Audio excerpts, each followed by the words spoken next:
sunflowers are ready. Okay, it's enough just to take one seed. It's better to be from the margin where they are oldest, and crack it between your teeth. If there's any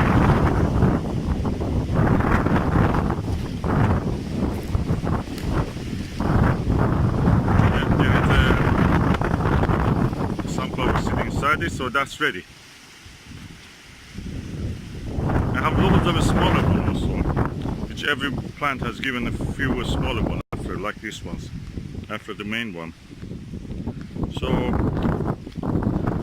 I will harvest all of this now, they are ready.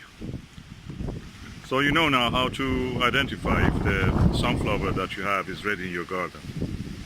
You can roast it, mix it with the salt water, very saturated solution of salt water, and after being roasted for, well, you have to really be careful that don't burn. You have to all the time be on top of it, you know, stir it and so. And when it is done, just pour the salt water all over it and mix it thoroughly. For such a size of the sunflower, probably 1 glass of the very saturated salt water is enough. If one day stick to the salt, to the seeds, you have to use a little bit of starch also. Mix it with the salt water solution. The best way to extract the seeds from here is when you first keep them dry. When they are dry, if you have a space for drying them, keep them dry, or otherwise just break them, and then on the broken parts you can actually, oh, beautiful bug here. Anybody knows what's the name of this bug? Please.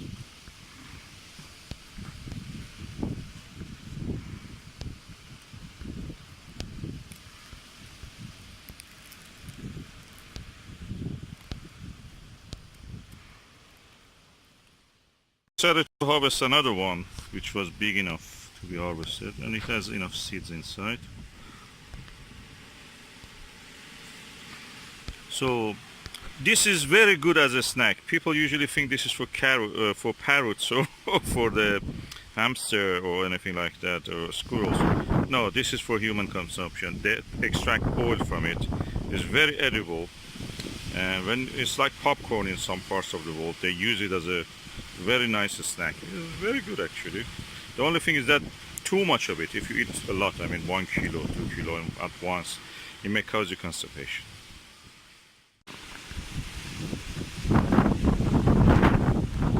Okay, this is the harvest for today. Some sunflower, some sweet corn, some queens, Mitchum prolific, some onion sets from seed, some squash. I think these are probably the spaghetti squash. 1 marrow, tiny marrow, and that's it. Going home with this.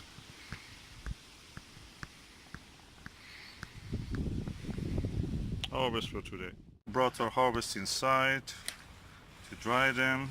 Also some seeds and beans and all chia seeds and squash, and some of the seeds which are mixed and they're in glass, so they're safe. I brought all of them indoors. Okay, now I'm packing the sunflowers after drying them in the polytunnel. I use this cloth to pack them. I don't have a bag, so I just carry them like that.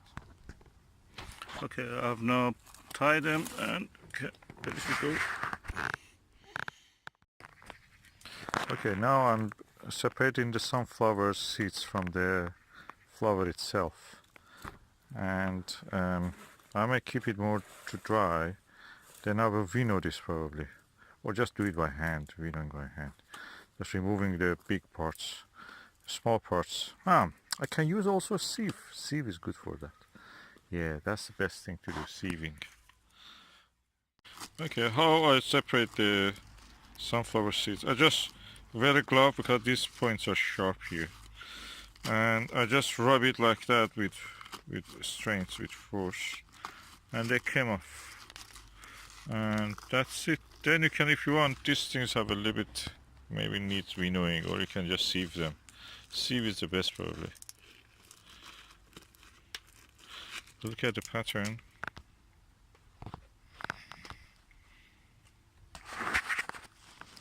Individual seeds.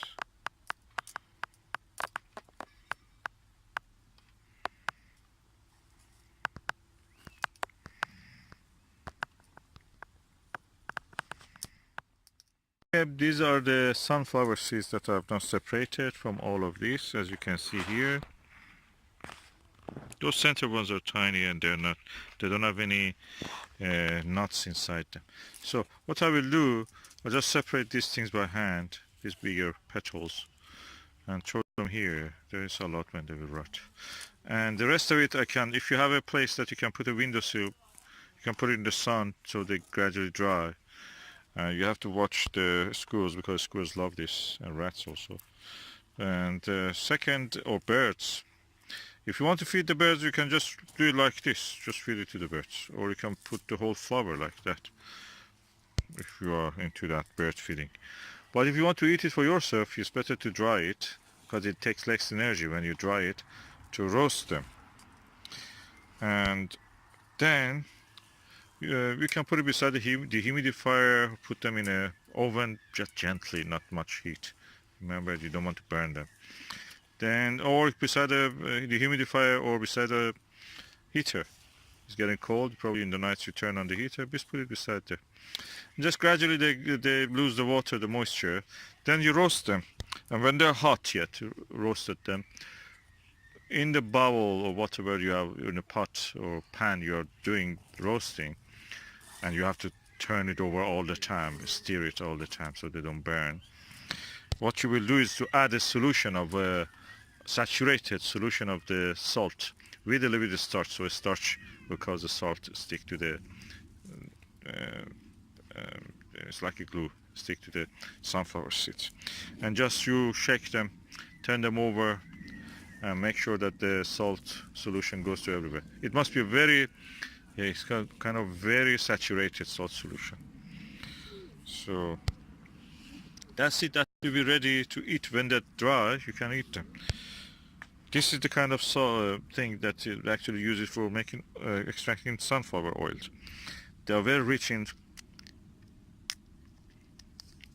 oils, and they are nice seeds to eat as a snack. Get the seed.